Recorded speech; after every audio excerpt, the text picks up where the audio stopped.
मतलब कि इसमें ये देखा जाता है कि किस चीज़ को प्रायोरिटी दी जाए। यानी कन्वेंशनल जो बजटिंग प्रोसेस है उसमें तो ये चीज़ें बहुत कम नज़र आती हैं। क्योंकि उसमें ये नहीं देखा जाता कि कौन-सी चीज़ जो है मोस्ट इम्पोर्टेंट है, कौन-सी चीज़ कम इम्पोर्टेंट है, कौन-सी चीज़ इम्पोर्टेंट नहीं है। इसमें देखा जाता है कौन-सी चीज़ मोस्ट इम्पोर्टेंट है और उसको जो है ना प्रायोरिटी बेस पर जो है ना रखा जाता है।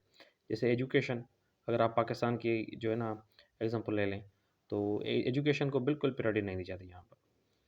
वो तो आप अगर बजटिंग में जो एलोकेशन होती है बजट में पाकिस्तान के जो एजुकेशन सेक्टर है उसको, तो वो इतनी कम है कि आप उसको पढ़ने के बाद समझ जाएँगे कि कितनी जो है ना हमारी गवर्नमेंट पाकिस्तान की जो है एजुकेशन को इम्पोर्टेंस दे रही है।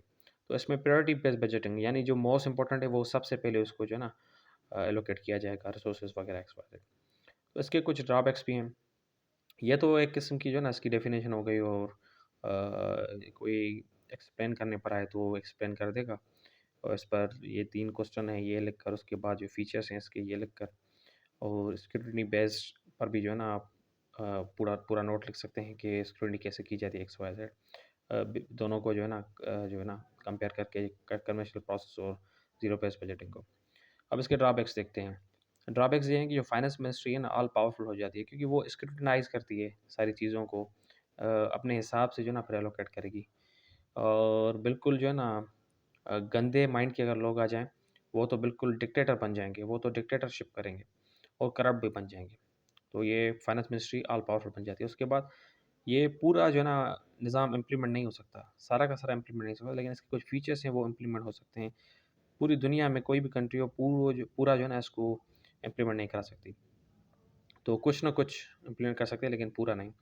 उसके बाद है डिफेंस, जो चार्ज एक्सपेंडिचर्स होते हैं, जिसमें जजेस की तनख्वाहें होती हैं, बड़े-बड़े ओहदों पर बैठे हुए लोगों की तनख्वाहें होती हैं। तो उधर भी हम जो है ना इस ज़ीरो बेस्ड बजटिंग को नहीं इम्प्लीमेंट कर सकते और डिफेंस में भी जो है ना इसको नहीं कर सकते। उसके अलावा जो lacks experience of the institutions यानी जो इंस्टीट्यूशंस हैं, उनका जो एक्सपीरियंस है वो बिल्कुल जो है ना लेस होता है, कम होता है।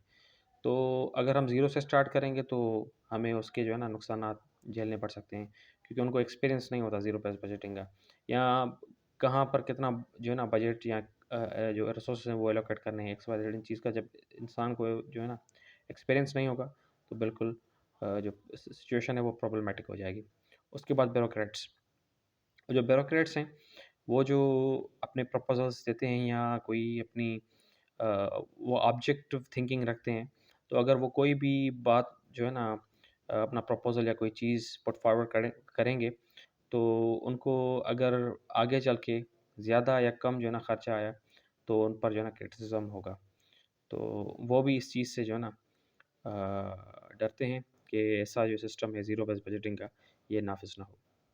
ये है ज़ीरो बेस्ड बजटिंग सिस्टम। उसके अलावा और कोई टॉपिक आपके ज़हन में हो या इंशाल्लाह मैं तो जो भी टॉपिक पढ़ता जाऊँगा वो यहाँ पर जो है ना मैं प्रेज़ेंट करता जाऊँगा आपकी और मैं अपनी भलाई की खातिर। तो और कोई टॉपिक हो या कोई सवाल हो इस सारे जो है ना टॉपिक से ज़ीरो बेस्ड बजटिंग के टॉपिक से कोई भी सवाल हो तो आप कर सकते हैं। शुक्रिया।